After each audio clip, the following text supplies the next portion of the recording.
মূলত যিনি মারা গেছেন আপনার ভিকটিম মমতাজ বেগম এবং আসামি ফৌজিয়া খাতুন, তারা হচ্ছে প্রতিবেশী এবং তারা হচ্ছে সম্পর্কে অনেকটা দাদি এবং নাতনি।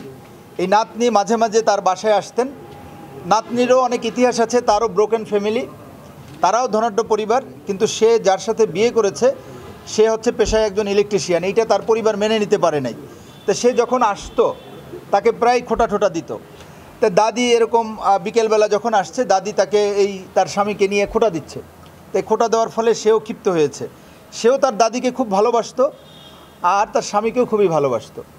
আর ওই মেয়েটার সাথে যেটা হচ্ছে ফৌজিয়ার সাথে তার বাবা মার সম্পর্ক এতটা ভালো ছিল না, কিন্তু দাদির বাসায় যখন আসতো তার মায়ের সাথে দেখা হতো। তা দাদি যখন এটা এরকম একটা, এবং দাদির হাতে সবসময় স্বর্ণের অলংকার থাকতো।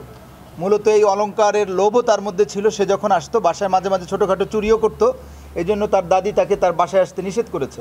সব কিছু নিয়ে তার মনে একটা ক্ষোভ ছিল। তা ওই দিন যখন এই কথা বলেছে, সে তার হাতে ওই পাশেই ছিল আপনার লোহার ধাতব টর্চ লাইট।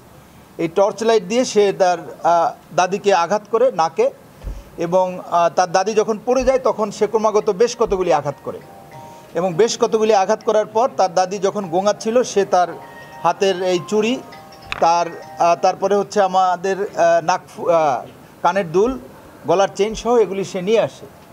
এবং নিয়ে আসার পর সে আপনার নাটোর চলে আসে। এখানে সে 2 রাত থাকে এবং তার স্বামীর মাধ্যমে আবার এই মালগুলো সে নাটোরেই আপনার সোনার দোকানে বিক্রি করে।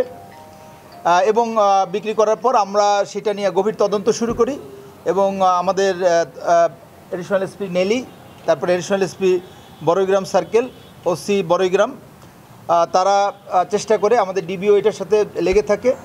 আমরা তথ্য প্রযুক্তির সহায়তায় তারপরে হচ্ছিল বিভিন্ন কৌশল ব্যবহার করে আমরা আসামি ফৌজিয়া ওই দিন রাতেই, অর্থাৎ গত পরশুদিন রাতেই সে ঢাকায় চলে যাওয়ার জন্য প্রস্তুতি নিয়েছে। হানিফের কাউন্টার থেকে আমরা তাকে অ্যারেস্ট করতে সক্ষম হই, এবং কালকে সারাদিন জিজ্ঞাসাবাদ করে একদম শেষ বিকেলে আমরা তাকে আদালতে প্রেরণ করি।